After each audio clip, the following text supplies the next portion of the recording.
get into real estate, but don't know where to start. Well, what I would say is to join the Future Cash Flow Club. It's a community of investors where we talk about wholesaling, we talk about creative deal structuring, buying houses subject to, all of the creative stuff that everybody's talking about. You don't need a real estate license or any of that. Wow, where do I sign up? Well, I would say go to futurecashflowclub.com. That's futurecashflowclub.com. You can even get a free trial. Try it out today.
Hey Chris, is that you?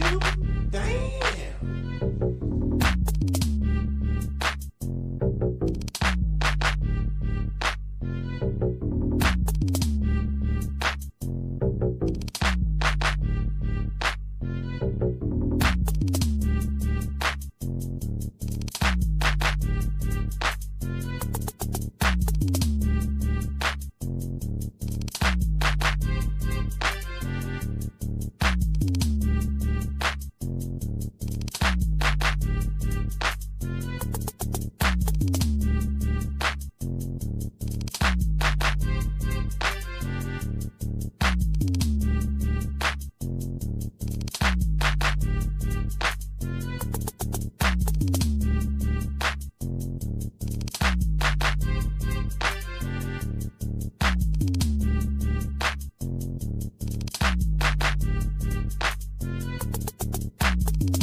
Hey Chris, is that you?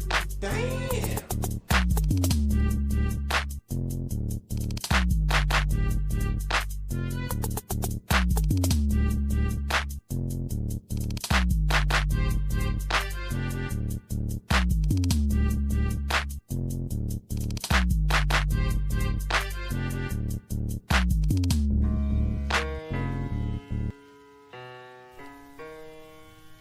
Can you hear me? I don't know. If you don't know who I am by now, I don't know what you've been doing. You been asleep? Let me wake you up with something. Straight up. Yeah. Allow me to reintroduce myself. I'm Chris Monroe. R to the O-E. I flip houses, rent cars, and make money. You know I'm not no motherfucker dummy. This how we... What's happening? What's happening? Woo, what's happening? Whoa. Got me fuzzy here. This is the student master teacher, Mr. I Stay Woke, Chris Cashflow, Money Monroe, and I'm right back at you with another real estate video. It's Sunday, so we have to do what's called accountability. What are you doing to take action? You know, you could take time to learn this stuff, study this stuff, read about this stuff, watch videos about this stuff, but you still got to take action.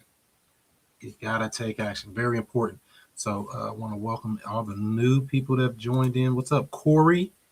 What's up, Ali? What's up? What's going on, man? Another sunny day in the STL. Good to see you. What's going on? Cool. And Ali, where are you at? Where are you from? St. Louis. Oh, okay. You're in the STL. Yeah, Cool. yeah, Taking over the Midwest. yeah. You feel me? Have you started anything in real estate yet? I purchased like a rundown house in the city like a couple years ago, and I just end up breaking even. I'm actually in the process of getting my real estate license as of now, but I know a little bit about wholesaling because I try to do that. So I know a little bit of knowledge about wholesaling, subject to kind of the works about it. So Cool. So you learned a lot messing with that house. You said a rundown house in the city and you yeah, broke even. So you really came out winning if you just did that because you could lose on those deals, right? for real, yeah, yeah. Honestly, I think I was, first deal I was being too greedy. People was offering me about, I got it for like 5. People were offering me like 10 for it, which is double, and I should have just went for it. I'm thinking, it needed to be rehabbed like a full gut, but I'm thinking maybe I can get like 15, 13, 15, some 20. I was just being greedy, but it was a good lesson. You feel me? It was a good lesson. So you learned that lesson real quick. So Real quick, real quick, man, real quick. and this is why I always tell people if you're gonna be flipping a property, you need to be making like 40K or more, or it ain't really worth it. I mean, would you agree with that, Corey? Oh, there we go. I definitely agree. Because I mean, when you think about it, like, oh, I'm gonna do a little 5K, and you're like, man, I could have just flipped the paper and got my check and moved on down the street and been working on something else. Yep, exactly. Yeah, so that's cool. So we all live and we learn. You jump in the game, like everybody tell you, do this, do that. Man, I say get your money. If it ain't paying no money, leave that junk alone. So that's the name of the game. Mr. Holmes in the building. What up? We flipping properties out here. We making 5K on flips, my man. So cool. And Ali, so what do you 5K on flips. Yeah, he said he made 5K on the flip. Well, you know what I mean, broke even, not really making Over 5K. like 6 months is crazy. We all can fall for that. You kind of went to that too, though, Justin, on your house in Illinois. Man, that thing gonna have an infinite return on it. I ain't the same as these other guys. Ain't nothing wrong with it. Hey, if that mother paying you every month, you look back at it like, man, that little pain for that little few weeks was worth it. If it's paying you long term. I put that money in there. I had to do it to get that $500 in the cash flow. It is what it is. So you'll have your money back in a few months. 100%. Nothing wrong with that. Cool. And so, Ali, what are you hoping to learn more about? What do you think you want to get more in depth on? I really want to wholesale, man. Like I am studying to get my license, which is cool to sell properties, but I know, man, you can make so much money just wholesaling, subject to and properties, and that's kind of really like where the big money's at, kind of where I want to get to. But I know also you can go on the county's website and get properties like through the taxes as well. I just haven't really figured out how to really get into that, but I know it's possible. For sure. Now, help me understand, what is the reason you're getting your license? The main, I guess, really just to, I don't really just to have some credibility, I guess, in a sense. Because I mean, it does build trust. I mean, is I guess good to have, but I mean, if you're making more, just wholesaling and subject to is really not needed, But I guess it's more the credibility aspect. Yeah, for sure. There's a lot of ways to gain credibility. The main credibility is your communication skills. Sound like you talk real good, so that shouldn't be an issue. And once you understand, what not to say and the right questions to ask the people, I mean, it's kind of real simple, especially when you got somebody who got a real situation. For sure. I think my problem too with wholesaling was like the contracts. I think it was the way I worded the contracts because I got a couple properties under contract. One, I just couldn't flip it off in time. I couldn't find a cash buyer in time. And then the other one, they just kind of backed off. It was like a $400,000 house. They kind of just backed off. But Okay. again, this was like a couple years ago, but I still got the knowledge is still there, So walk with me here. You said that, you didn't have enough time. How much time did you have on the contract? like a month. I had about 30 days. That's about It still 30 couldn't days. move it? I couldn't find anybody. I think I was really kind of breaking even again because it was a property in Florissant. I can't remember. I think it was like maybe like a 3-bed, one to two baths, and I think it was going for like 150,000 or some 157 or 160. And I was really just trying to make like nothing crazy, maybe like $5,000 off of it. And I think it was just already at a price where it was too much, to be honest. Yeah, So I mean, the price too high, they ain't gonna touch it. I mean, it's really, you know, in about 3 or 4 days, if that price too high, it don't take that long. yeah, I ain't touching it. yep. So it's really not, with wholesaling cash deals, you really got to get them really low. Just generally speaking, it's almost never low enough. The cash buyers want that thing dirt cheap as possible. And you kind of, you could have made more money keeping it yourself. You say what, Justin? I say he could have made more money just keeping it himself. Depends. I don't know the numbers on it, but generally, if you're gonna be buying a cash deal, you got to buy deep and good enough to where you can mess up and still make money. Yeah. But I'm saying if he was looking to make $5,000 on a $400,000 house, well, that was a different property. That was no. That one was like 10 to 20. That one I was trying to get like 10, 15, something like that. But the other one in Florissant, yeah, the other one was like $5,000. That first one. Yeah. First one I had got under contract. So that's the thing too. I don't necessarily try to aim to say, "Oh, I just want to make $5,000," because I mean, you kind of putting yourself in a box right there. Right. Right. And make an offer, you got nowhere to go. Mm-hmm. They be like, because you can say, "I want 100 for it," and they like, "I can only pay 95." But damn, I baked in myself $5,000. Now I ain't getting no money. Right. You see what I'm saying? So I don't necessarily try to aim for me making $5,000. I try to aim to the seller. What's the lowest you'll accept? Mm-hmm. My positioning is more so what's the lowest you will take on a property. And if that number makes sense or is close to my number, we can work. And if not, I tell them, hey, if say they want 90 for it, I'm just making this up for a thing here. Say they want 90 for it, and I know I can only do 80. I just let them know, hey, I mean, looking at my numbers here, I mean, I'm looking at probably like 75, maybe 80 if I'm pushing it. I mean, would that help you out at all if we do 80? And they can either say yes or no. But I'm not going to get up so close to where it's only a 5,000 spread. That's not a spread in real estate, in real world. Right. They throw that away in the trash. That's a clean out, and getting dumpsters and all this other junk. Corby, you could tell us what can $5,000 get you in real estate? Man, not much. Not a lot. So I don't want to put that small little buffer on there for me. I need a spread to make it work.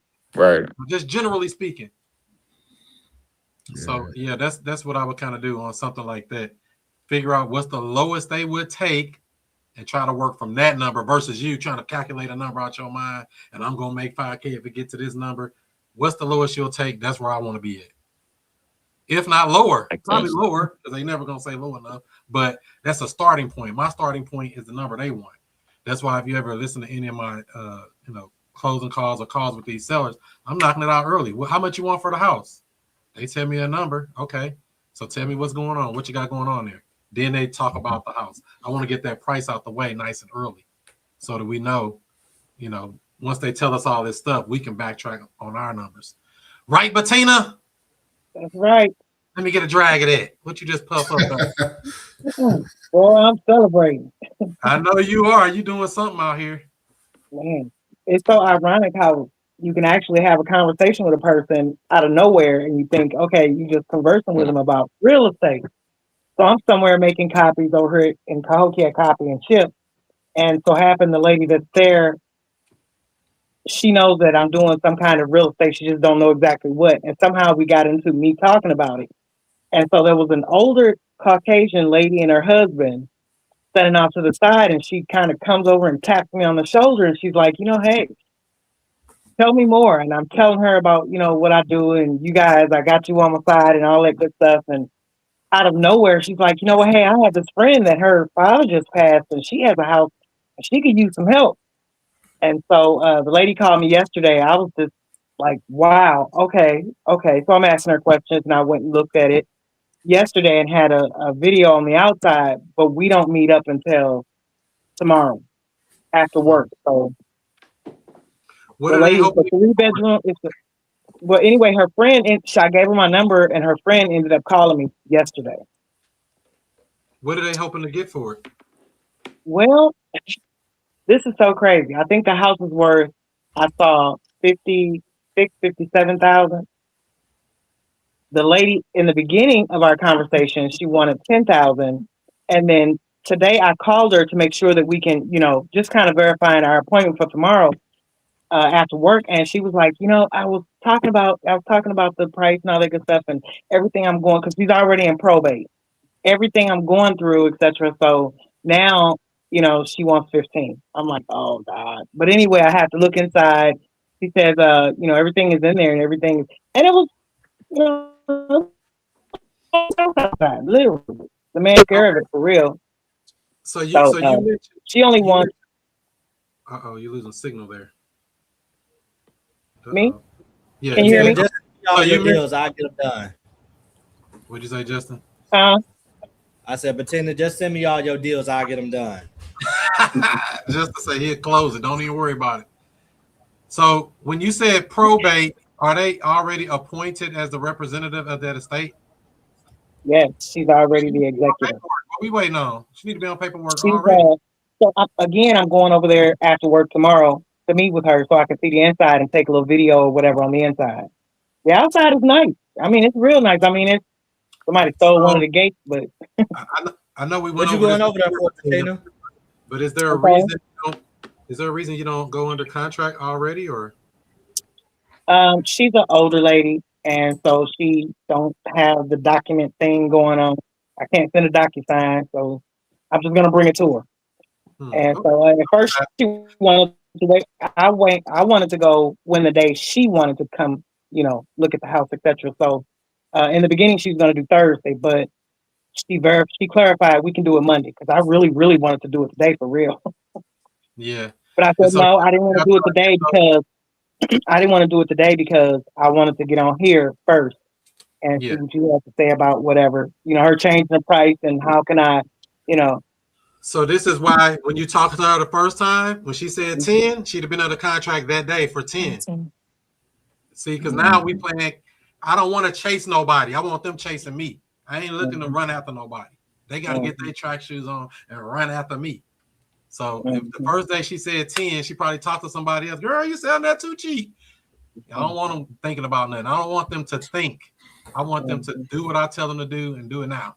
Like sign right here. And I'll walk them through it on a DocuSign or whatever document signature paperwork you're using for that. So I like to be under contract before I started going over to the property, taking pictures, doing all that. Because say if you did have it under contract right now, you can bring your buyer, Corey, here. He come with you to see the house. Go see it. And now you got everybody knocked out at one time. You ain't got to go back and forth, Because even if you go get a great video, great pictures, you still got to bring your buyer back unless you buying it. Are you buying this property? No, actually, I found a buyer here in Cahokia. She That's my said point. I actually went to her office and talked to her, and she said she wants everything in Cahokia. And I'm thinking, you know what? Okay, I still need to get it down so that there can be a little bit of meat on the bones or something. I got things to do, place to go, people to see. Yeah.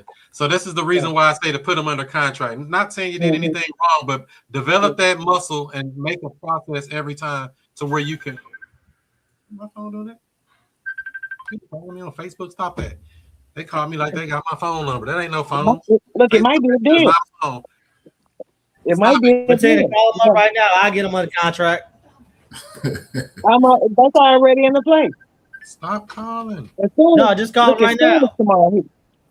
Well, we're not meeting up till tomorrow.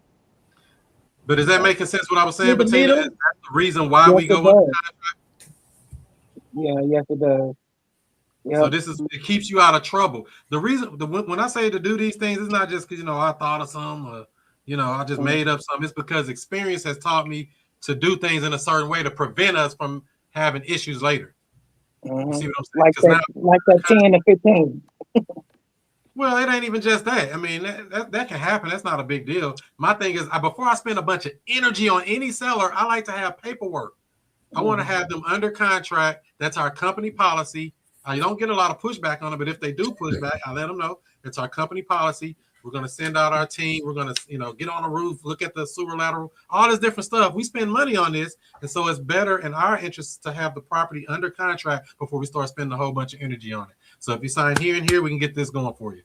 Now, they're under contract. You bring Justin, you bring Corey, you bring Ali, you bring Shonda, you bring your buyers with you. And now it's a whole lot easier for you. You just go one time and you look like a superstar. Like, man, I got this over 25 and I just made me a quick 10K and I only went to the house one time. Bless your heart.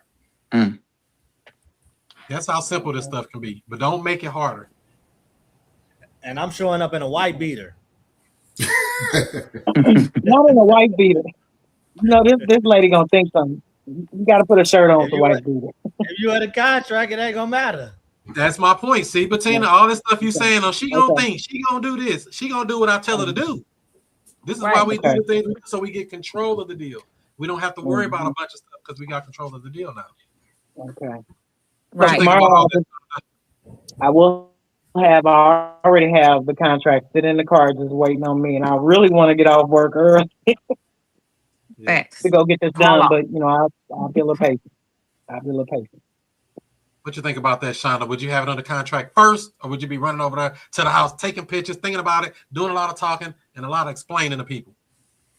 Hey, I'm with you. I would just do it first because the buyer's gonna be there. So, you know, there is buyers out here everywhere. So I would say before they get a whole bunch of time with speaking, they see a way out. She said 10K. Hey, I'm on my way. That's it. I'm on my way to have it signed and yeah, we'll get this thing sold for you. So I'm ready to get that agreement to her. I know tomorrow's too late somewhat, but it's not. It's not too late. Well, it's all a learning lesson. So you know what I mean. Yeah. Like you know next time because you're gonna come across way more than this. So you know next time once you get a fish, go ahead and reel it in that day. Do not delay. Look at Shonda with the So this is a. But look at me talking though. I run across deals all the time, and I don't know what to do with them. Just call me. Just call Other me. than send it over to my wholesaler. Look, get you some buyers. If you don't have buyers, I got a couple of them over. Well, I got buyers. Buyers ain't the problem. It's the process. So I got buyers. I don't sell buyers in my phone. That's right. There's buyers everywhere. So Shonda, what is it that you want to learn more about generally and when it comes to this real estate game? Just the process. Like yesterday, I went to do a walkthrough for my investor, and the guy has his father passed away, and I was looking at a property that was like 3-bedroom on a private road on 3 acres that was his father's, and his father has 2 more. His father has 2 more rental properties that he wants to sell. And one of them he wants 15 for, one of them he wants 24. They're both in the city. One of them is in Baton and one of them is on Cora. So unrealistic numbers, at least he in the right range. I'll tell him that. You're not talking about I'm 85, and I'll be like, man, come on, man. Right. And he sent me the addresses over, but I don't know what to do from there. And then he has another property of his own that he's selling out in Winsville that's been on the market for 3 weeks. And he's got it on the market for like 400 and something. It don't matter. It's made up. All numbers are made up. And he said he doesn't want to go a bit under what he has it listed for. Okay, that's the realtor, right? No, this is the homeowner. Oh wow! All of this stuff is unlisted. So here we go, Shonda. Well, except for the Winsville one. The Winsville one is listed, but he's pulling it off if it doesn't sell within 30 days. He's gonna pull it off. So here's something everybody here, we all have to learn to develop this skill. When somebody says something like that to me, like, hey, I gotta sell it for what's on the market and not a penny less. Why do you say that? We need to understand why he's saying what he's saying that, right? Because why is he saying it? Do you know? Because it's a very well maintained house. He's put a lot into it. He's already reduced it by 50K for what he wanted. He reduced it by 51K just recently on the market. Yeah. And I think that uh-oh.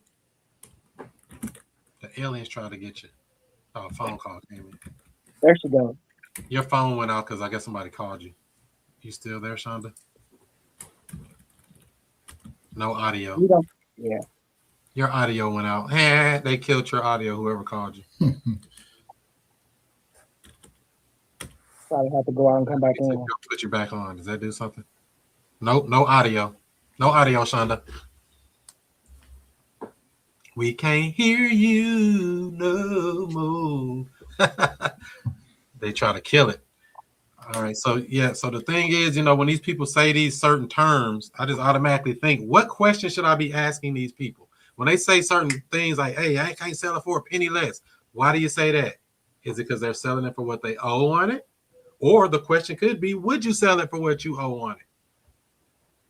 But the way people are saying things to me, I'm thinking, what should I be asking them to figure out what their real situation is? Because we may be able to help them, we may not. But I don't know enough information to jump down a rabbit hole and say, oh, they got to get this number, because they got to account for paying their real estate agent. They got to account for, whatever listing charges and fees and things they got. You back, Shonda? I'm sorry, guys. Phone call came through and messed up my whole stream. Okay, you're good. So what I was just saying is basically when somebody say these certain things, you want to be able to figure what question should I be asking them. Yeah. Tell me, I need this number. What makes you say that? You can always default to that for really anything. What makes you say that? Right? Okay. And let them explain versus us trying to put it in our mind. Oh, they got to do this because of this. I don't think for people. Never think for the seller. Always ask the question and allow them to close themselves basically by telling you what they need to tell you. So that person, that Wentzville house, those other properties, why are they selling anyway? I mean, what was it again? Maybe I missed it. Okay, so the father passed away and is leaving the home that I walked the other day, and then he has 2 more properties. So basically, I mean, there's other siblings or whatever, so they're just trying to sell everything in the estate basically, and just kind of like divvy up, the properties. And then he said that he's selling his home because his daughter's graduating in May, and him and his wife are looking to downsize. Oh, okay. So they got plenty of time then. So when it comes to the other properties that they have to sell due to the death in the family, have they already started? You said they started probate. Have they been appointed the personal representative? Yeah, he's appointed the estate, and he's already, trying to liquidate everything. Oh man, I'll be making offers. He ready to go. So basically, you're at the stage of basically underwriting the deals, I guess you could say. Yes. Okay. Well, I don't know if you want to share them on here or not, but we can look at it if you like. If not, we can do it on a separate thing. Let's see here. Like what? Share the addresses or what? Yeah, just one of them, just so we can kind of get an idea of what we're dealing with here. Okay, hold on. I hope this doesn't mess me up. I'll be right back. Hold on. I'm going to copy and paste. Back in 2 and 2. 2 and 2. All right. What about you, Justin? You cooking anything good this week? Yeah, so I negotiated a deal this week where it was a situation where basically I got a house out in Hazelwood, the east side of Hazelwood and stuff. So the guy, what we negotiated was he wanted like 25 grand on the exit for the property. So I basically convinced him to be take a lien position on the deal, and then when and if we actually sell the property, he'll get paid out to 25 grand. Interesting. Getting creative there, Justin. Very creative. You find a way to make this stuff happen, huh? That's that's that lawyer girl he got. Where's she at? So basically, so if a seller and a buyer agree, we can make a deal happen. Hey, everybody. Shout out to Mariah. What up? Is that right? All right, Mr. Corey. What's anything up? Interesting happening in your world this week in the world of real estate, or anything you got cooking? Well, you know a little bit about it. I had that one property, North County, under contract to sell, and the buyer failed. The financing fell through because the lady went and bought a car before the deal closed. So that's it kind of forced me to I'm gonna do the lease with the option to buy. Chris kind of been walking me through the steps, and I actually got a buyer. I actually got a well, at least I think I do. You got a who? A tenant. A tenant buyer. That's what you mean. A tenant buyer, yeah. So the lady Bring them is my way. We got plenty of property. Right. huh? I said, bring them my way. We'll put them in the house. No doubt. No doubt. If you But got she, cheddar, we'll make you feel She better. said she got 10 grand to put down. And I was hoping to get like 1450 a month. And I own 2 other properties on the same block that I actually get 1400 for. That's not as updated as this one is. Can y'all hear me well? Yeah, I got you. Yeah. I can hear you. So, but she's telling me she can only swing maybe 1250 to 1300. But my after I refinance it, roll it into a DSCR, my mortgage payment gonna be about $900. And I'm thinking taxes and insurance probably gonna put me at about 1150. So I don't know. I'm trying to decide is that enough cash flow to walk away with, or should I kind of ask her for some more money on the front end to cover the taxes and insurance? Yeah. So generally, when we do these lease, purchase, rent to own type transactions, we like to let the marketplace decide. We ask, what can you put down? You know, they tell us 10 grand, 5 grand, whatever they got. And then I try to ask them also, what is the most you can pay per month? And she told you she can pay that. To me, I probably wouldn't do that, just to be honest with you, on that cash flow. It's kind of low. I mean, they should just say, you know what, bite the bullet.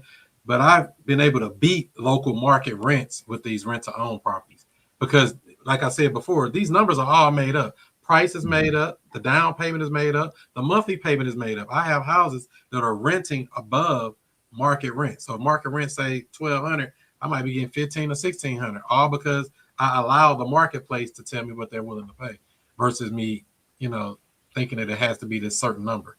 And if she below, you know what the market rent is because you're in the market. So she below that number. So it's like, that don't really motivate me. Unless you put her in. It's that 10 grand up front that's got me like, man, I don't want to leave. I don't want to leave it on the table. So here's another option for you. You could do it for 1 year. You know, but then say it's going up after the first year. And did she even plan on buying the house really? Because some people get into these deals thinking, I'm just going to rent it forever, which is fine. But I want to ask them, do you really plan on buying this house and getting a loan and cashing me out? Because if she is, then that 1 year might work. You see what I'm saying? Because you got your cushion on your price. Yeah, that makes sense. That was going to be one of my questions. So how do you really determine your other options? You know, like I said, I was going to see if I could. What's that, about 2,400 with taxes and insurance additional? So I was going to ask her. I was going to pump the down payment price up to like 12.5. So basically, when you do those, let me see. I'm going to see if I can pull up one we just sent out last week. Let's see here. So, for example, we just closed this deal out. I'm going to share my screen here. So this person saw the property. They liked the property. They applied for the property. It's always the same process. They check it out. They like it. Then I have them apply. On their paperwork, they put how much they can put down, how much they can pay a month. Then I send them back what's called these 3 options.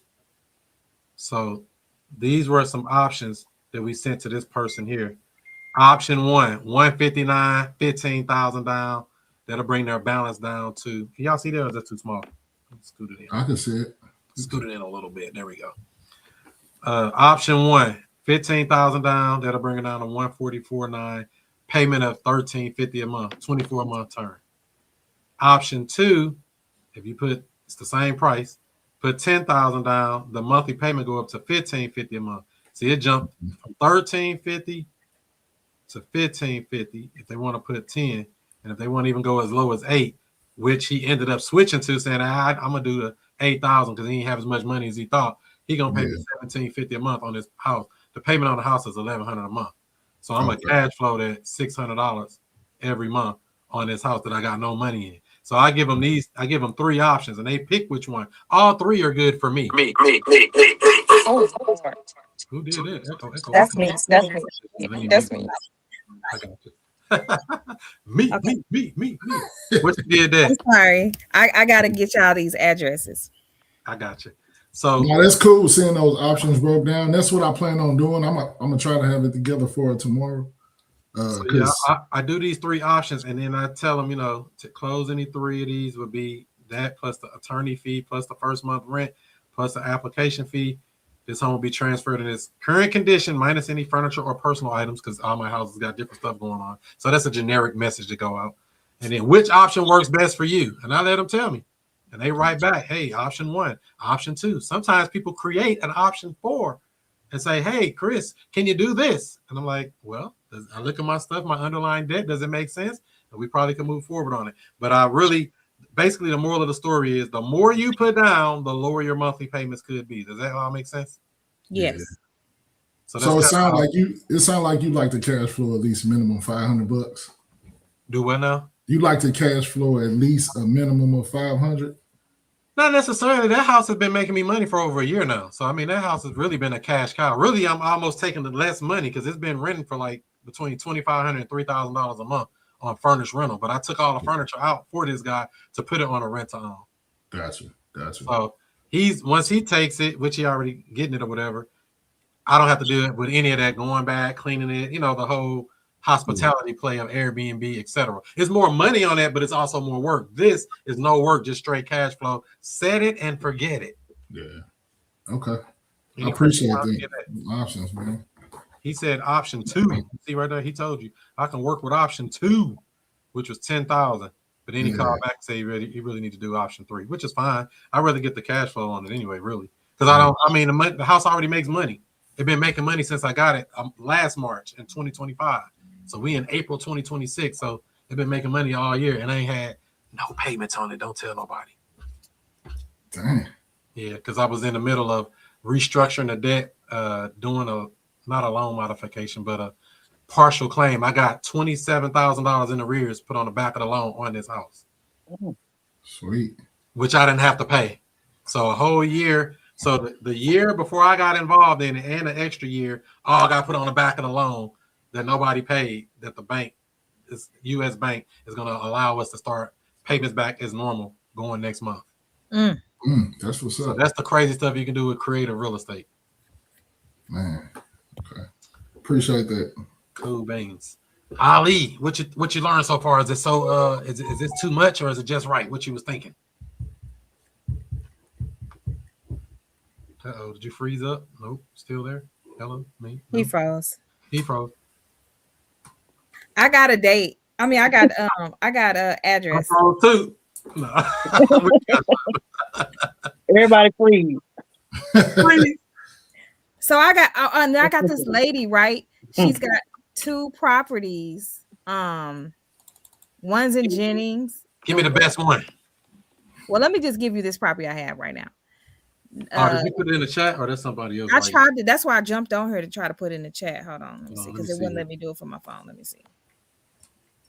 Oh, that was Corey putting his email in there. He said, I'm a cash buyer. Don't be passing on deals. We got real buyers in real life. We doing real deals. We ain't just talking real estate. Come on with it. He buys them in real life. But where? He can put where? Illinois, Missouri. St. Louis City, St. Louis County. I never bought a property in Illinois.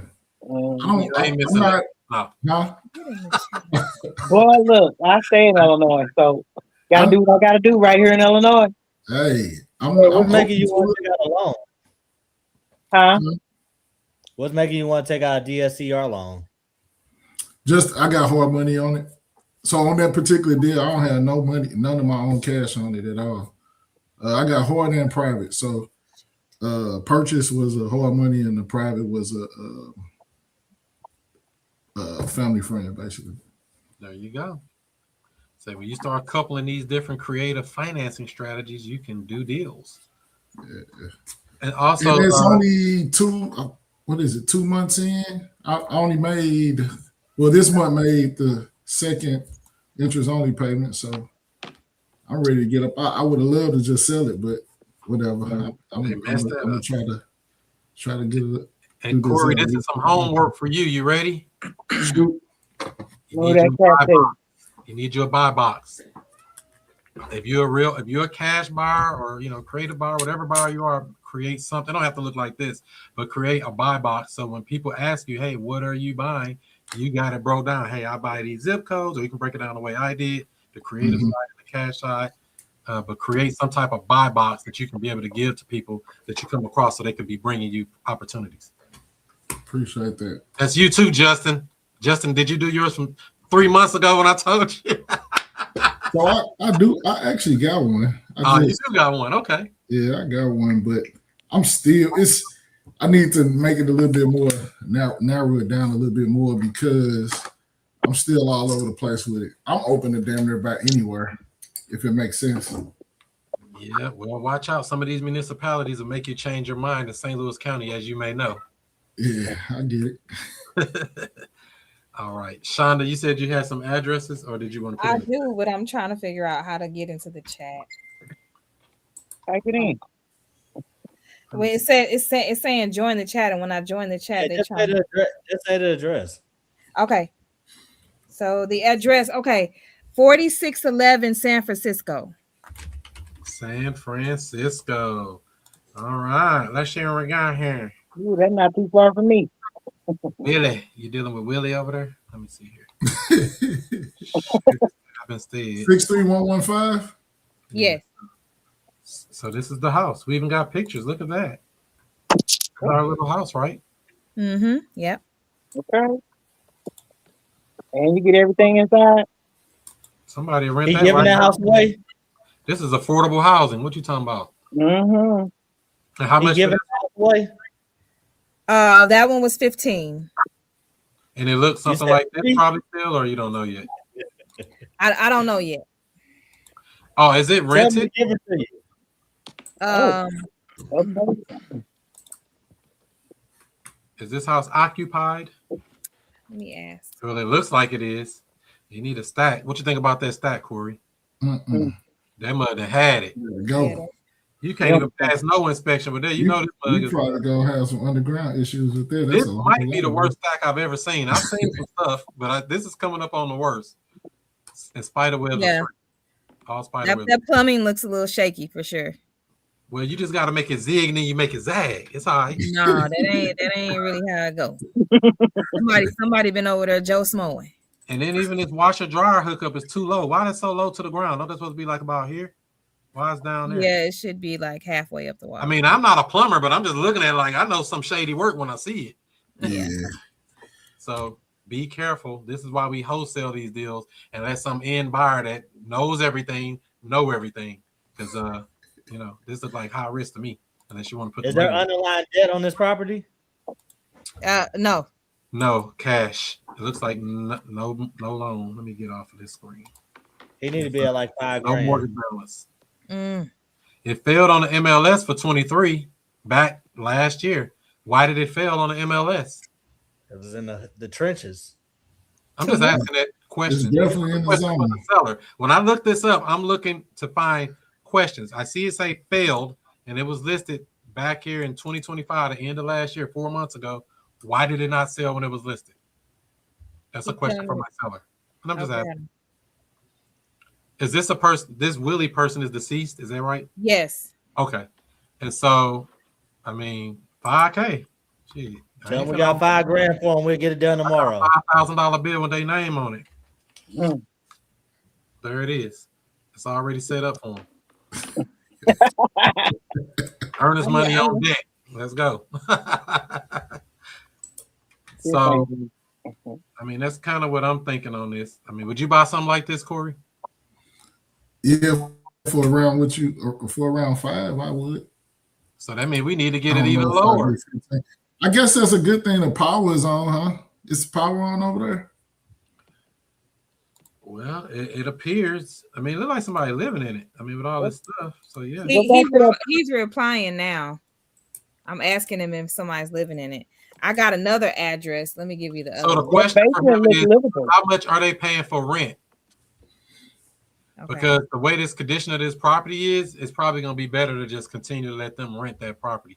Because when you pull them out, you're going to have to do a whole bunch of work. If you're going to do what's supposed to do. But, I can't tell people what to do, but they're going to do what they're going to do. So, yeah, that's what we got on this one.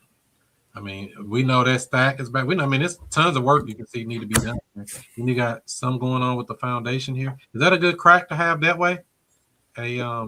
Foundation crack. Yeah. Well, that look like a Water. repo. I don't know if that's water from this anyway. hole or if that's water coming from somewhere else. It could be from there. Yeah. So I mean, it's kind Look of. at that exterior wall. That And looks even bad. next to a vacant lot, they be like, "You buy the house, I'll get you the lot too." You will? I don't want to cut that grass, no, but I will take the lot. That part. I mean, what do you think about this house, Shonda? I mean, what would you do with this? What would you tell them, or what would you ask them? Like you said, does it have a tenant? It's already looking like there's going to be about, because I know the stack itself is probably going to be about $3,000 Minimum, if you Hold ain't got on. to go underground. Yeah, that might be $3,000 just for above. Yeah. Right. Not if you got to open and bust the concrete open. We already did that before on the house. That was fun. Yeah. Then we looking at under the ground. So I was like, "Ooh." yeah. So the stack is looking like that. You just only imagine what it's looking like underground. If When I see stacks like that, I just tack on anywhere from $6,000 to $8,000. 6 to 8. Ask Right. him what he take $500 to walk away from the situation. Oh, Right. I think $5,000 might be too high. okay. None of the properties were listed. San Francisco still has tenants. Harlan is vacant. How much are they paying on San Francisco in rent? And when does their lease end? See, whenever we got tenants involved, we got to think our end cash buyer gonna ask you these questions. That's why it's better to get this stuff out the way nice and early. If Corey's gonna buy this, he's gonna ask these same questions. Hey man, who living in this house? What they paying on rent? Is it Section 8 or is this a cash tenant? Are they paying the rent? Are they even paying the rent? Come on, Corey. You get one, it be 6 months behind. They ain't paid in 6 months, and that's the reason why he's selling it. What you said, especially if it's a death in the family, and just to know about that, they sit up in the house and live for free if somebody deceased own it. Yeah, we got three evictions pending right now. For that reason. Okay, look at this other one I got. Okay. What's the address? 900 Harlan, Harlan. That sounds familiar. That sounds like something I heard back about somebody had or something. That address sounds familiar just saying it. Okay, so let's see what this house looks like. This failed too. So wait a minute, let me get out this. My bad. This failed at the same time. 13,000. They couldn't sell for 13. What they think they're gonna get for this house? Oh, okay. So the other one must be 20 and this one must be 15. Because he said you he gave me two prices. They wanted 20 for San Francisco? He gave me two prices. He said one he want for 15, one he want for 20. So if this one's saying 13, this one was the one he wants 15 for, and the other one ain't gonna work for. You need to take. I mean, do you need to sell it? This is my position on this stuff. What happens if you don't sell these properties? And I let them answer. Because they need to come to that realization, not us. They need to come to that. Well, I guess we'll just keep renting. Or well, I have to sell it because of this. I need them to come out of their mouth, so I know how to deal with them. Tell you what the real problem is. Yes, we want to understand the solution. How much they behind on taxes? That's another question. Spiderwebs is always free. Those spiderwebs about 30 years old. How old those you'll give them $1,000 a house. They are paying rent. I'll have to see when the lease is up. They got a better stack on this one, so that's good. Yeah, that's a better stack. Maybe they you see the electrical box. But the electrical box is old, so that's it don't even have have to be updated. We'll take over the property for $1,000 a house, as is, no repairs needed. That's Justin. What he said. You see, that's how simple this is. We trying to underwrite and overthink. We know it ain't nothing but single digits. If somebody even bring a property over in this area, I'm telling them single digits. I only got to think about it. I ain't got to, 15, and this much, and whatever number they come up with, we already know it probably ain't gonna happen. Rent is $600 over on San Francisco. Oh, they paying $600 rent. Single digits. That's unheard of. Right. I need 20 or 25. Ain't happening. How many bedrooms are those? That looks like that shotgun looked like it was a 1. Was it a 1 or 2? That one might be a 2. This is a 2. That need all work. paint floor. See, my friends, why I don't really mess around in these areas? It got to be cheap, man. Like real cheap, single digits, 1 maybe $2,000 to just be Clean nice. out, new. I mean, how much Panel. money you think we're gonna make on a deal like this, though? You see what I'm saying? 'Cause Right. even if you got it for free, what's the most you think somebody would even pay for this? Yeah. You see what I'm saying? Forget what the seller want for a second. What will my end buyer pay for this? Before I even get too deep in the weed, they want it for single digits. So I mean, I got to get it in single digits below that, or I ain't gonna make that. So yeah, this is what we got. And they gonna miss their first month payment. So taxes on this property is only like, let's see, not a lot. I'm sure $600 or something. Oh, $345. Taxes only $345 a year on this. Willie G. Is that a senior citizen discount or something? No, that's how much it costs in the city of St. Louis. That's why I say it ain't no money in it for real. Right. Not to say it ain't no money in it, but it ain't no big money. That is Baden, right? Baden area, right? Yeah, one of them is in Baton and one of them was in he said Baton. It's Riverview. This off the circle up here. Right off the circle. How do I make this bigger? I don't even know. Oh well. But that's the map. It's off the circle over there. But generally speaking, I don't even spend too much energy on stuff like this. It's single digits. What's the lowest you would accept? 15 ain't gonna work. 20 ain't gonna work. The marketplace already said no. It ain't me saying no. The marketplace said no. Yeah. So how could I come in and pay more than the marketplace is even willing to pay? We don't overpay for properties. So he's gonna have to make a decision. Do you need to sell these, or are you willing to just keep them? If you need to sell them, we can buy them, but we're gonna be pretty low, just to be honest with you. Because it's all cash. Right. I mean, this could be literally cash, not even no cashier's check. I can go up there with some $100 bills about it. Matter of fact, let me see. I might have this in my pocket right now. That's all he get is these a couple hundos now. So that's what we got. Any other thoughts on that, Miss Shonda? No, I think that's a good thing. Are you able to get on the phone with him? I got him. I'm texting him right now. I mean, you want me to talk to him, or you want to talk to him? How you want to do this? Yeah, you want to talk to him? Or Justin, you want to do it? Justin like closing calls more than me. That's a good one. Teach me something, Justin. Come on, man. Justin got all the bars. So what you want me to do? Just put it on speaker? It's probably not gonna be as clear. What it? You think he can hear me on this? How you want to do it? Send me the. Are you able to write something in the chat? Put the number in the chat if you can, or the side chat if you can. If not, just send it to me on the thing. Send me the number. Okay. Let me send you the number. Yeah, that'll work. So yeah, we're gonna call him in a few minutes. Tell him your partner about the call in a few minutes. All right. And then send the number, and we'll get that going. I need the two address. Live closing call, y'all. Y'all ready for this? I don't even need the address. I just need the names of the streets. Oh, here come the juicy stuff. Harlan, San Francisco and Harlan. Harlan was the one that did not sell for $13,000, and the one on San Francisco was the one that did not sell for. Let me pull it back up. Okay, he said okay. We can call him. All right, send me. Let's go, Chris. I see your number. I'm gonna send it. Justin like these calls.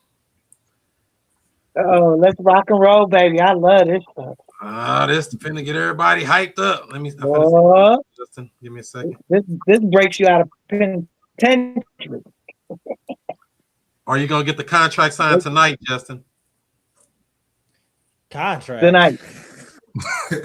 The agreement tonight. Justin, I got $5,000 for both of them, man. That's about all right. What's up? So I mean, you got to get them ordered, and you got to buy already set up. Right on over the court. I got it. Okay. And so everybody else, make sure y'all mute up when you get on the phone, so you don't have no noise going on in the background. What's this guy name? I'm muting now. No, you got to. You're muted. His name is Will, and my name is Shonda. Okay. Shonda referred you. Okay. Yeah, silly boy. Go, Justin. Go, Justin.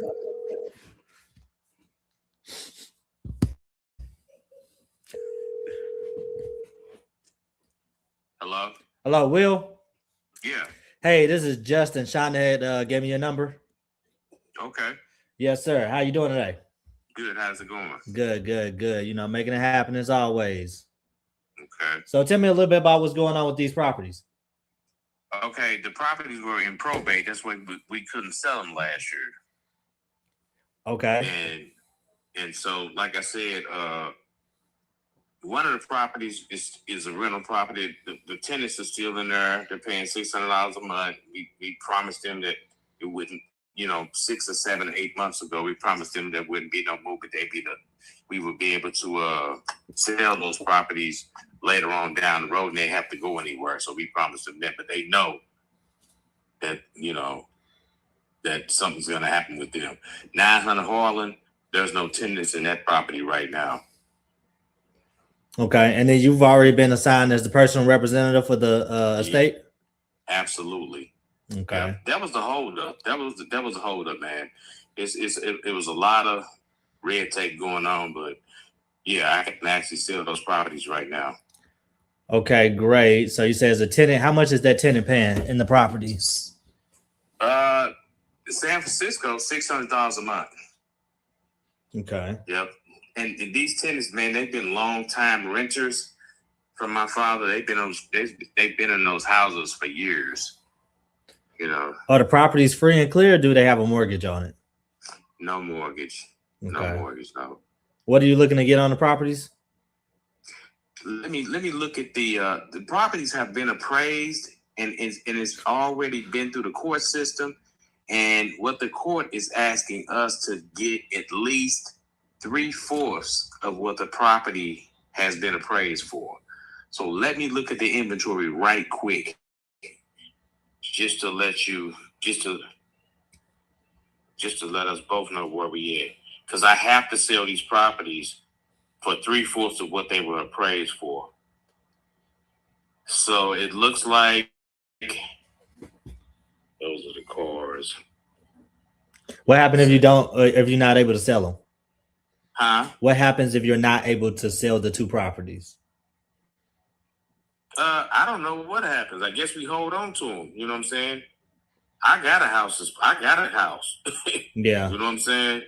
Because I don't know what happens, but they have to be sold for 3/4 of what they were appraised for. Now, so the problem. 900 Harlan has to be sold for $20,698, and then let's see, 4611 San Francisco has to be sold for $86.83. Yeah, so we're looking at, I guess, $28,000 for both properties. Can we do creative on this? You guys sell for 3/4. Yeah, so the issue is going to be with that, to be totally honest with you. And this is where maybe the courts are not as, understanding as, they don't really understand real estate. The appraised value is the after repair value of the property. So if the properties need, $20,000, $30,000, $40,000 a piece to put into them, it's going to be hard for any serious investor to actually come in and fix up those properties and get the price that you're looking to get. Right. This just me being honest with you. I can, be like, oh yeah, let me see the numbers and see if we can figure that out. But the honest reality of it is, were you able to see both properties? I looked at both of them online. So what are you offering? Because I don't care. You know what I'm saying? I'll take this back to the lawyer and say, look, this is what we get. We're gonna have to take a loss for this. I just want to move on with business because, like I say, man, my dad left us in a bad situation. Yeah, and I don't want to. I don't have time for this. This is what I'm telling you. These numbers that I'm giving you, that ain't something that just pulled up. You know what I'm saying? I get you. So you make me an offer, I'll take it to the lawyer, and we'll go from there. How much have it cost you all to pay for the probate? They ain't cost me nothing because my job has I got insurance on my job and I get a free lawyer through my job, so I ain't paying this lawyer nothing. Yeah. You know, my job, I got free lawyer. I get a free lawyer to do whatever I want to do. So it ain't costing me nothing. Now it's costing her estate something. Yeah. Even though she's dead, she still has to her estate is still alive. Even though she's not living, we still have to split everything with us.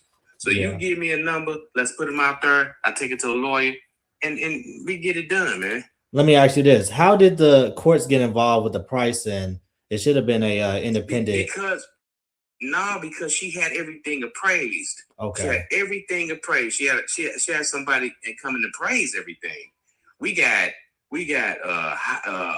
high-end lawn equipment, tractors, cars, all kind of stuff. So I don't care.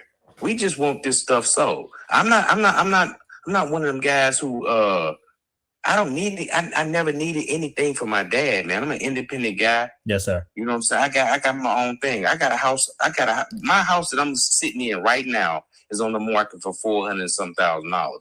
So it's not like I'm trying to Jew anybody or do anything like that. I need this. I need this stuff sold. So you give me a price, I'll take it back to a lawyer, and if we got to take a loss on it, we'll take a loss. I don't care. I don't have time to deal with this. Gotcha. So you look at the numbers. Yeah, this is where I'll be at. If you want to really get it, if you want to get it done, get to the finish line. Yeah. We're looking at about 1,500 property. 1,500. 1,500. That ain't gonna happen. No, that ain't gonna happen, bro. That ain't gonna happen. Now I know these are not properties. Yeah. But you know what? I appreciate you reaching out. You know what I'm saying? 1,500? No. That's a doghouse, bro. I get you. That's a doghouse.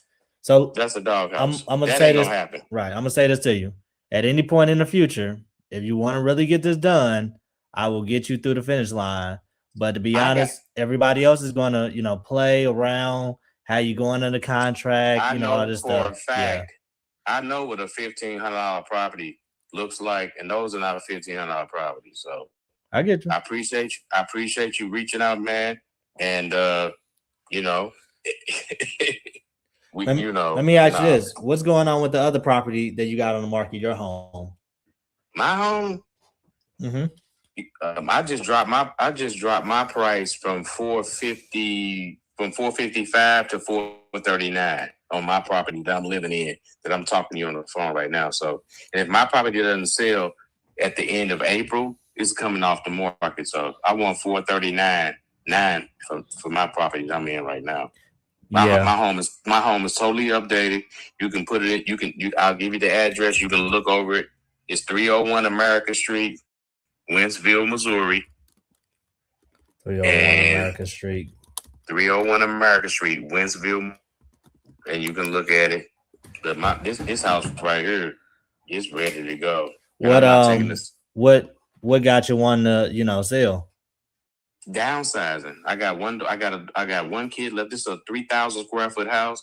I got a daughter that's going to college this fall, and it's a 4-bedroom house. And this is our last kid. She's leaving, so there's no sense in me and my wife holding on to this size property here.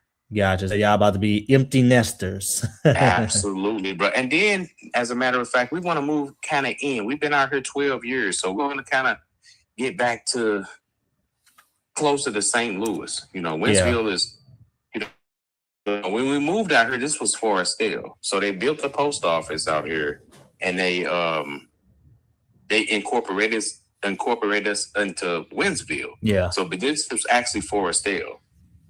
Gotcha. So, and you say we've been on the market a few weeks now. I think 17 days now. So yeah. Let me ask you. So, how do you and your wife already have somewhere else to go? We're gonna build. Okay. Yeah, we're gonna build. So we're looking at 2 communities we're gonna build in. So it just all depends on so what would so let's say if I was able to get you the number you're looking for, what would your timeline look like as far as moving out? This crib right here? Yes. Tomorrow. Tomorrow. We already said if the house sells, we'll move into an apartment until they finish building our house. It's going to take 6 months to build a house. Yeah. It's gonna take 6 months, so or less. So we already didn't cross that bridge. If somebody buys this house, we're gonna move into an apartment. Gotcha. Month to month to month.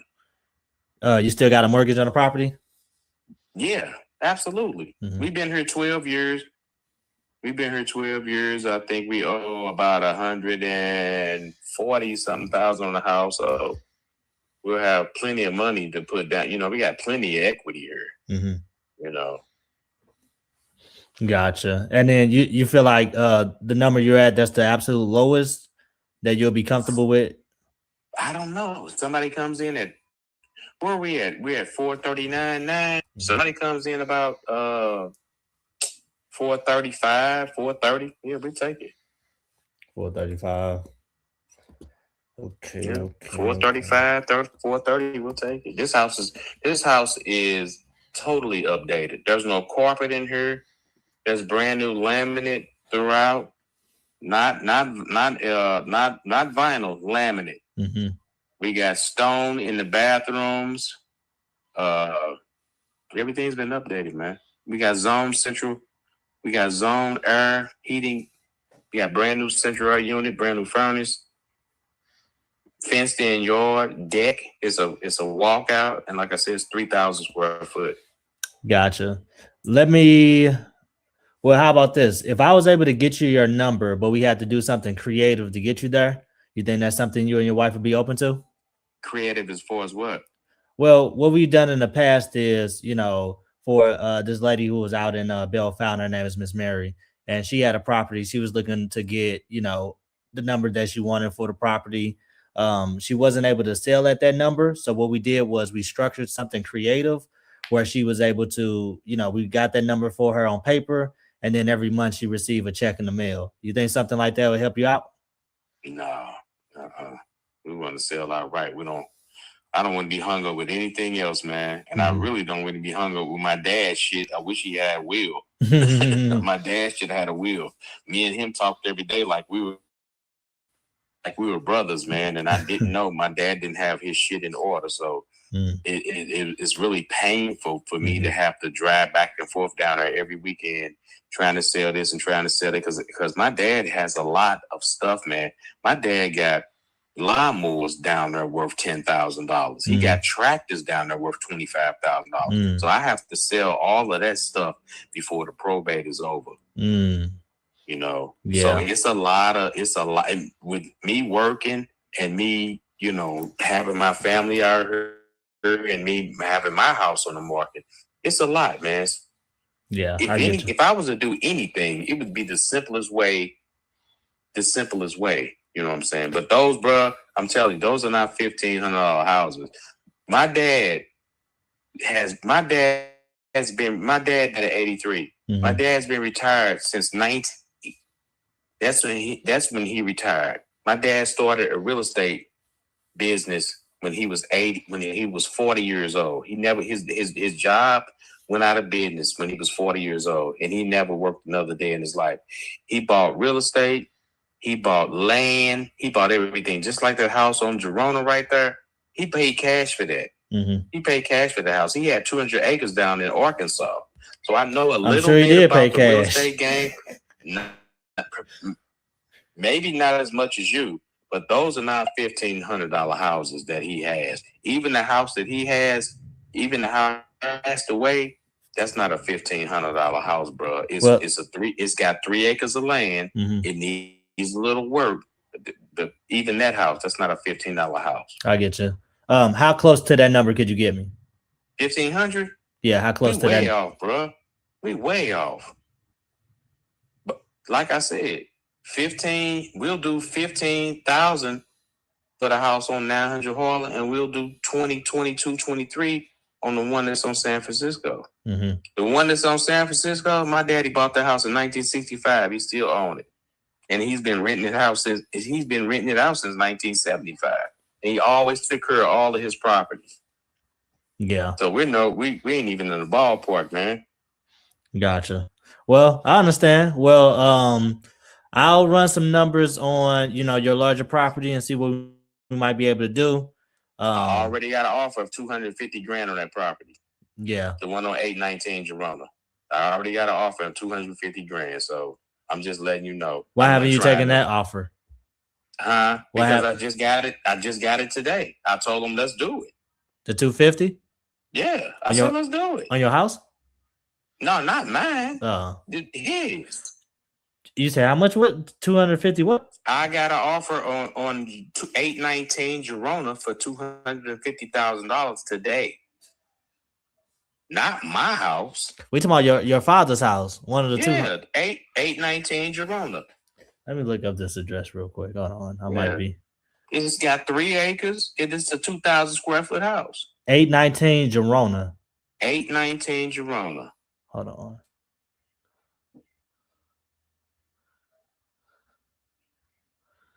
See real quick. Oh, okay. I don't think I looked at this. I thought that's what you was No. calling me on. I knew it was 2 houses, but the one I was looking at was It's 3. the one. Oh, it's 3 houses. It's 3. Okay. And you said what was that offer that for that property? 250. It's 2,000. It's 2,000 square foot. 4 acres. Okay. And I told him, come on with it. Because like I said, like I said, I'm a self-made man. I don't need nothing my daddy had. I appreciate it. I just hated he didn't have his papers in order. You know what I'm saying? But we're just trying to move this property, man. Gotcha. Have they sent you over a contract yet? Nope. Like I said, we just talked today. They said the contract was coming in 3 days. And so my lawyer is going to do the title. Gotcha. Yeah, I can look into this property. I haven't seen this property to run some numbers and everything. You know, I can look into it and see, you know, what we'll be at realistically as a cash offer. Would you be open? Would you be open to doing something creative on that? That's what they coming with. They come with a cash offer. No contingencies. No, none of that. And I told them to give me 30 days to get everything out of because there's 2 barns on the property. He's got tractors and lawnmowers and all that shit. I was like, give me 30 days to get that stuff out of there. If I can't get it sold, I'll put it in storage. Yeah. Okay. Well, we might be having a different conversation with this property. Hey. I'm looking it up now. It's looking like the ARV is like 250 on this property. That's what they offered me today, bro. And guess what? I ain't blowing no smoke up your ass. I'm not lying. I had a girl come out meet me yesterday. She walked through the property, and she told me it's some guy out of California named Colin, and he was like, "Colin is gonna call you tomorrow once I send him the pictures, and once I do this and that." And she called me today. She was like, "Colin gonna offer you." Colin will give you an offer tomorrow. He called me today and said 250. I was like, well, let's do it. Okay. Yeah, I'd like to see if they send over the paperwork on that, but we'll see. I could run some numbers. What's a good email for you for me to be able to send some numbers over to you? It's Willie Haney.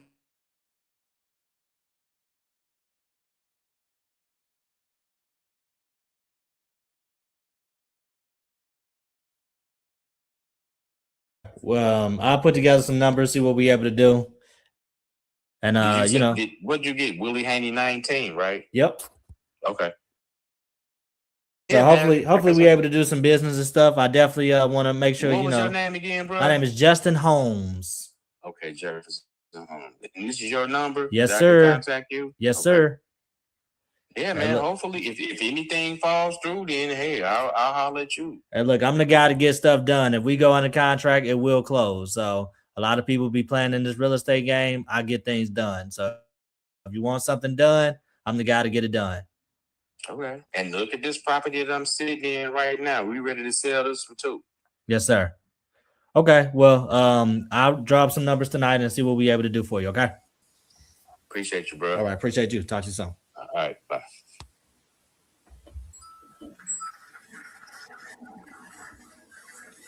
J. Home, buying up all the home. Come on with it, Justin. All right. I need your 250 too high. honest feedback, Corey. What you think about that? Huh? On which one? On that call there, just in general. What's your honest feedback?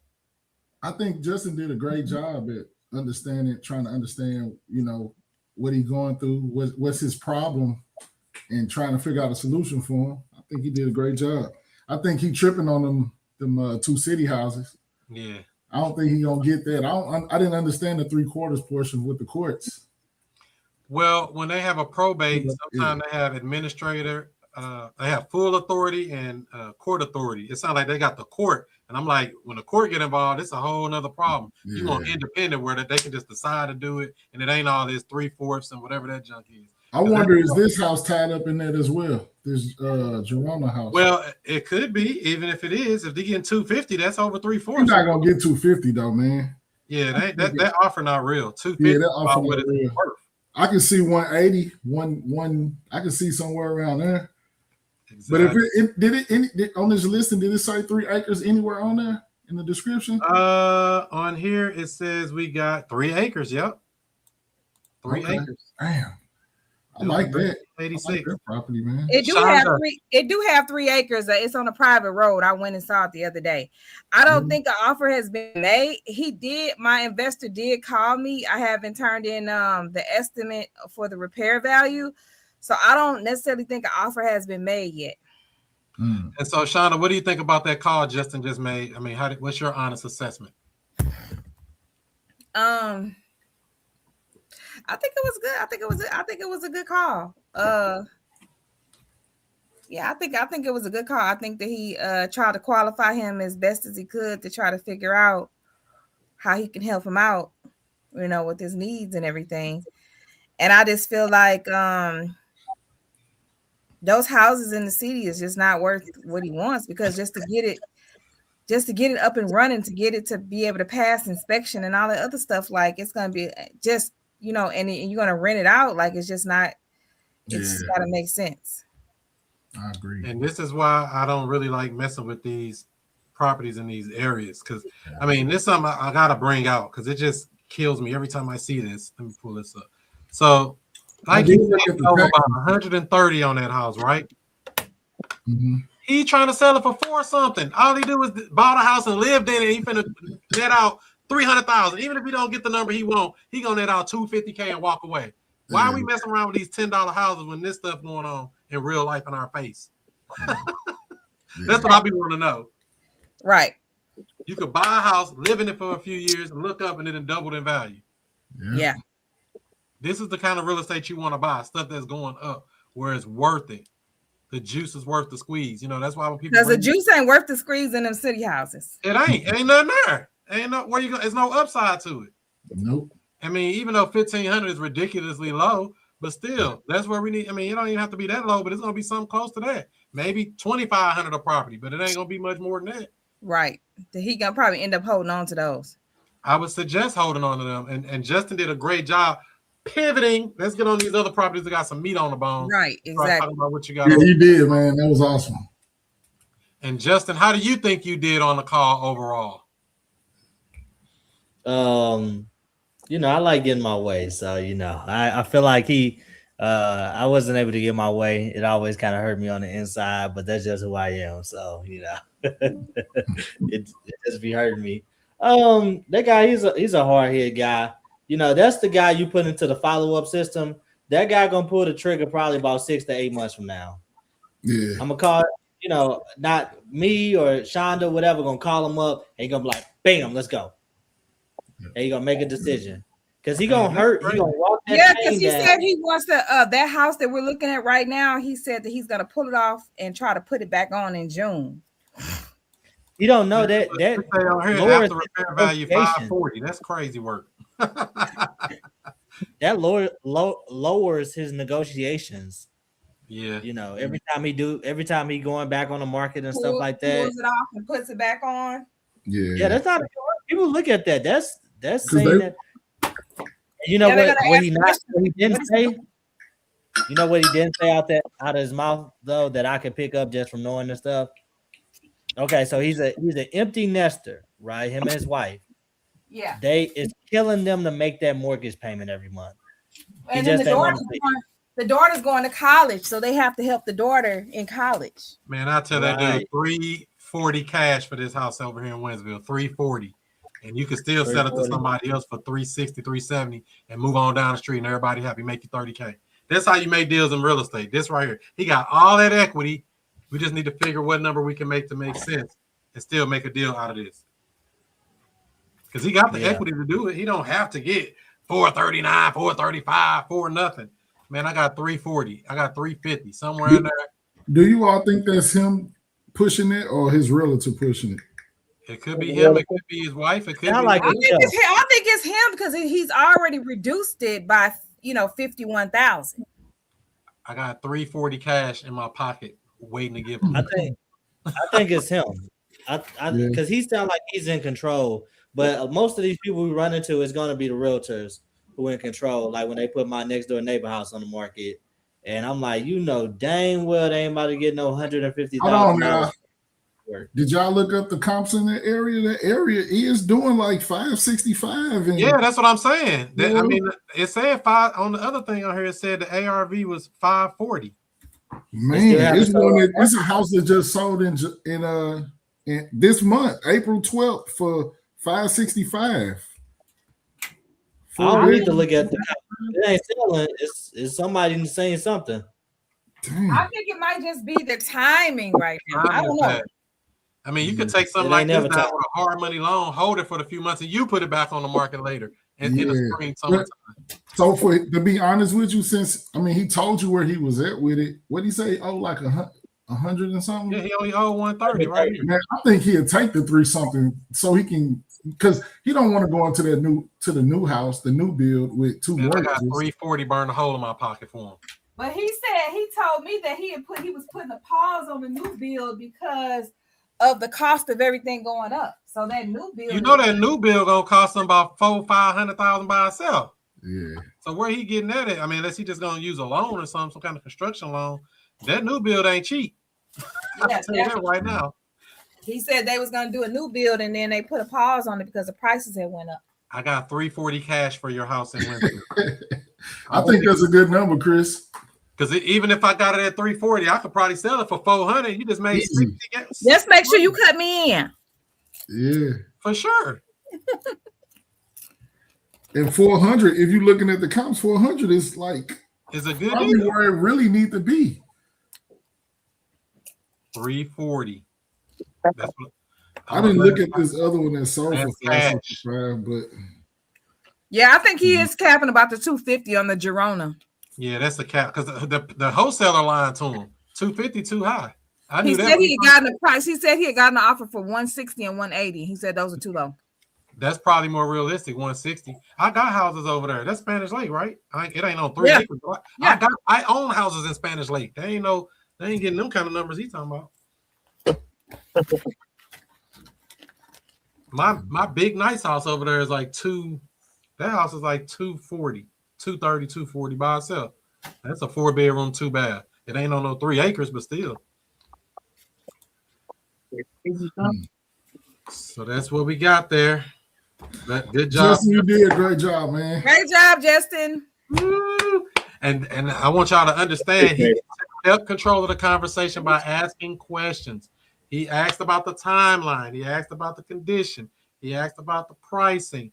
He asked about why you selling anyway. We want to understand them so we can plan them. And Justin did a great job with it. Any other thoughts on that calls that Justin made?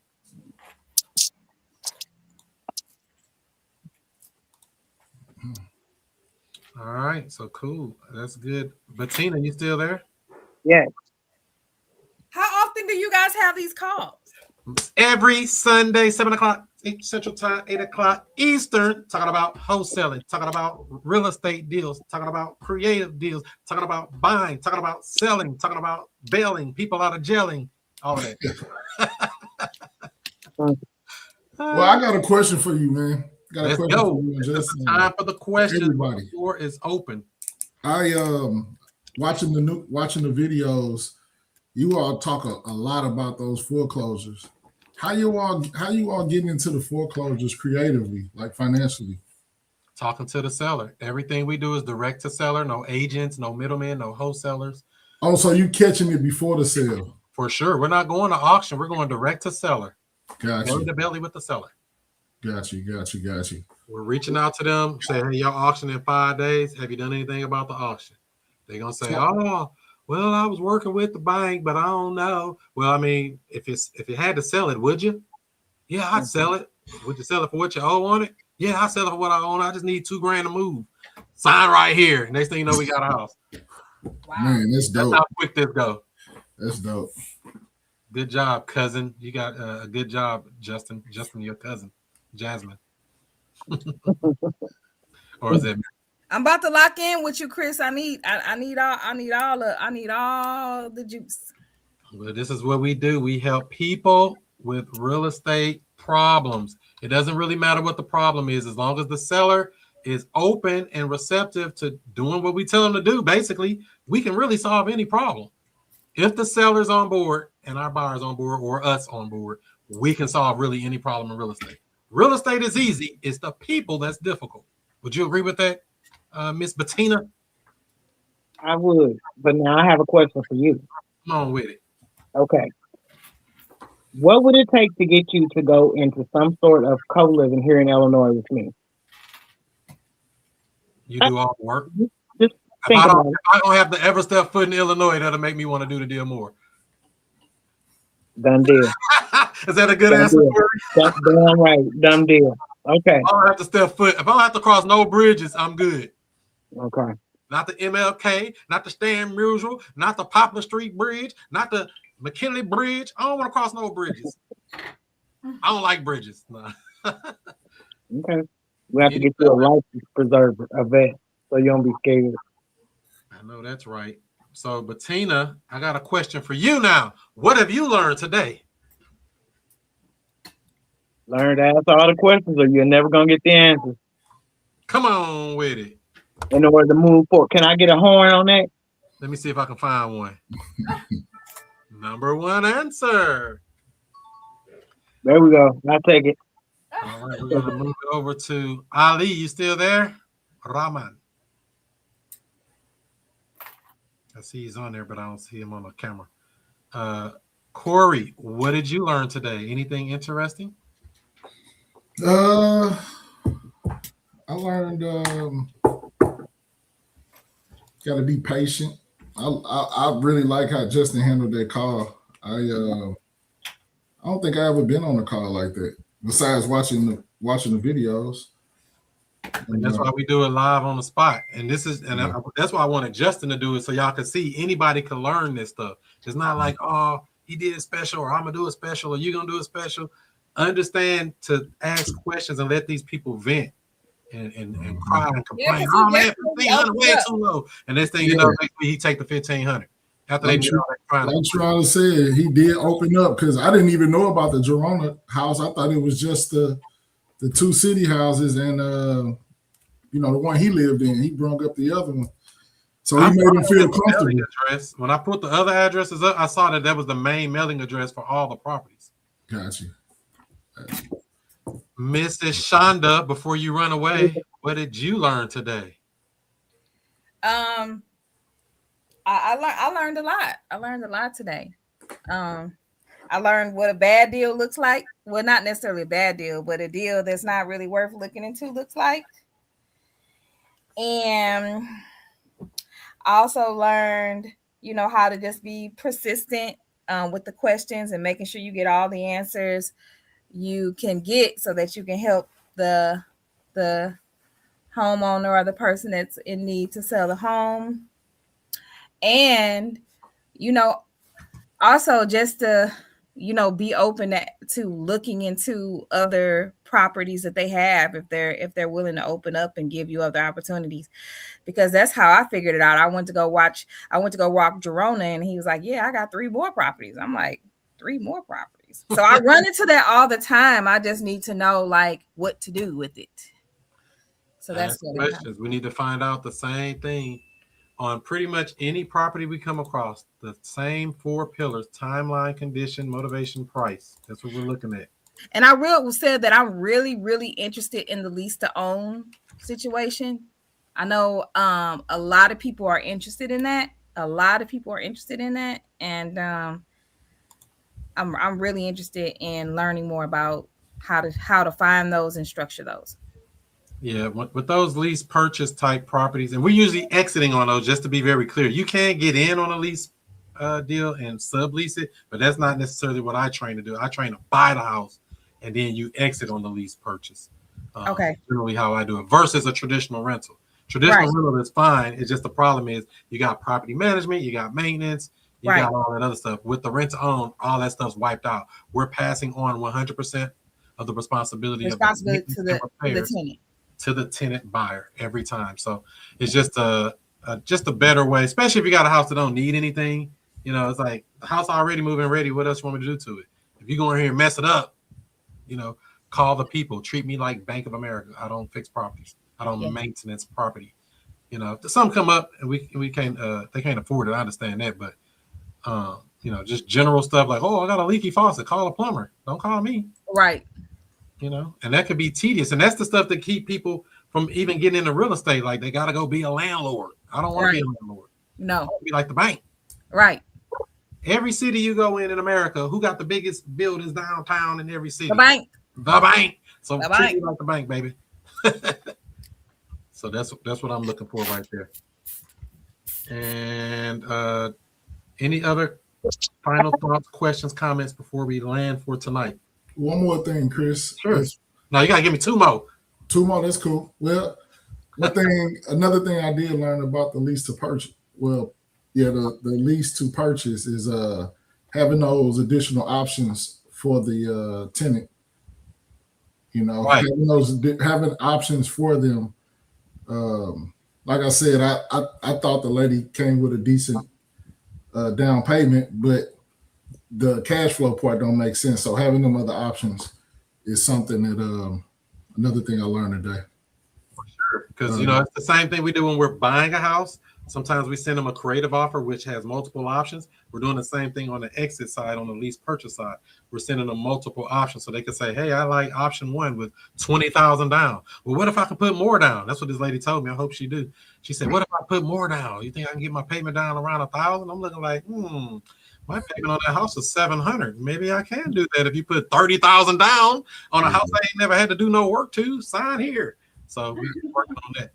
Another thing, was you able to get by the other property in Jennings that I dropped the ball on with the lockbox? No, not today. I was running too crazy. Today's been the craziest day. Well, I don't want to say the crazy, but one of the crazy days of the year so far. So yeah, I didn't get to get over there today.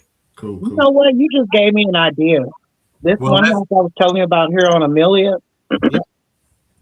and she really wanted the 10,000, but now she wants 15,000. I could probably see if I can get a tenant buyer in there, get $10,000 down at $1,000 a month, and tell the lady I'll give her $1,000 a month, and then after those 5 months are up, the rest of it that's coming in will be me getting my money back. You just gave me an idea. Thank you. Well, that's something we should all be doing anyway. So I teach, and if you follow what I teach on a regular basis, you should be giving them a cash offer and a creative offer anyway. Cash, terms last. Cash, just to get them down on price. Once they say, oh, yeah, we can do this price. Or they like, oh, no, like she did you. Oh, 10,000. How about 15? Well, there is a way we can get you 15. We can structure it creatively. What we did in the past is insert third-party story, just like Justin did. We helped the person out. We gave them some now and the rest over time. I mean, do you think something like that would help you out? She might say yes. Or I usually buy with nothing down. I mean, I bought houses many times, no money down, just by saying the right things when it comes to talking to these sellers. You just got to first understand what they're trying to do. Like, what is her? I don't understand the lady. Why is she selling? What happens if she don't sell? What's stopping her from selling? You know, these are the type of things I need to understand for your seller and any seller before I even pitch anything. What are you really trying to do? What are you trying to accomplish? Is your goal to get the most amount of money? We can get you the most amount of money. We can definitely give you the 15 if you take 1,000 down and 500 a month. For however many months that is. Principal payments only. No interest. I wouldn't even mention interest when I'm talking to creative. I don't even bring it up. Ain't no reason to. So if her goal is I need 15, or as her goal is, I want to get as much as I can, creative is the better option. But as a cash deal, I'm usually gonna stick to the script and go with the lower number because I know I gotta move it to somebody else that's gonna always want a lower number. Mm-hmm. Making sense? Yeah. Yeah. So there's nothing wrong with it. So it's just a question for her. Would you consider taking a monthly payment until we paid you off in full? It's 3 answers they can give to that. Yes, no, and what the hell are you talking about? How would that work? That's only 3 answers they can give you. Would you consider taking a monthly payment until we pay you off in full? They answer the question, and depending on how they answer the questions, where we go next. Most people say no, which is fine. In fact, most of the deals I do creatively, they all start off as no's and eventually become yeses. So just because they said no the first time doesn't mean it's really a solid no. They may say no because they don't know how you can do that. That sounds illegal. Oh, that's creative. Wow. What do you mean you can make payments? What do you mean? I've always just paid cash for all my properties. What are you talking about? That's usually the reason why most people say no, they don't understand it. Or another reason is they do literally need all the money for some reason. Maybe a family member passed away, they need the money to bury them. They need all the money. Stuff like that. It won't work because they need all the money. They need the $8,000 to do the burial and all that stuff. So that's why I say it's so important to understand them first before we try to pitch, offer, or any of this stuff to any of these people. Okay, good, because I haven't given her an offer or anything yet. I was just hearing her Yeah, talk always about. I never said anything about price yet, so that's a good thing. That's right. Okay, so then when I get to the house inside, we'll just kind of, I guess, pretty much go from there. Then. But Tina, Hmm. I'm gonna say Yeah. this: you should focus on sending out one offer a day. No, I mean the lady that I'm going to meet up with tomorrow, and I don't do that. I focus on sending 10 to 20 foreclosure letters every other day. No, you need to be sending out one offer a day. An offer, not a lead generator, an offer.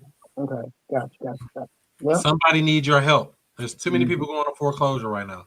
yeah. Way too many. I can't even keep up with them. I'm like, man, I looked on the thing. I said, damn, I was going to call that dude. There's 6 more dudes on there.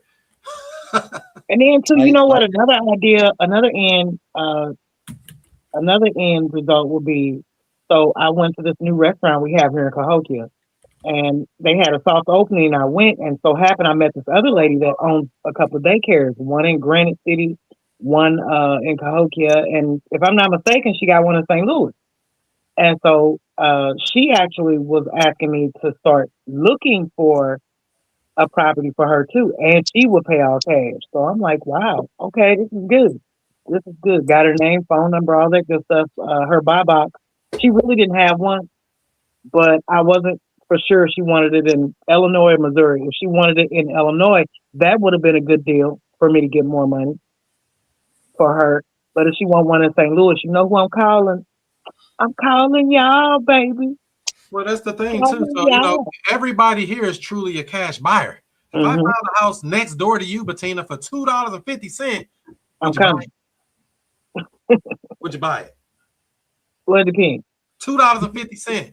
It depends. Now, right, if I can sell it for $10 or $15, yeah. You got half off, $1.25. Would you buy it? Yeah. Well, that's my point. We're all cash buyers. Yeah. Price is made up. Everybody's this and that and the other. I don't even get hyped up and then drop that money or it ain't even funny. They all talking to the money drop. That's all I want to know. Drop the cash and we'll close them fast. Any other questions coming up? Chris told me in the car one day, we was doing door knocking. And he said the agents always want to ask, are you a cash buyer? Are you a cash buyer? Say, all I know is cash. He said, how else can you buy a house with cash? All I know is cash. There ain't no other way to buy it. How do you buy a house without cash? Creative. But they don't think cash. The masses don't have that brain. They ain't think creative. Everybody thinking cash and loans. They ain't even thinking about this creative stuff I'm talking about.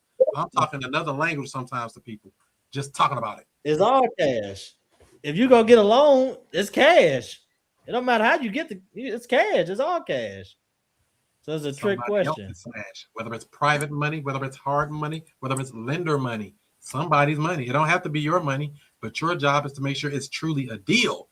There's no shortage of money. There's a shortage of opportunities. Your job is to make sure that the opportunities fall in your lap and you can put them in other people's lap.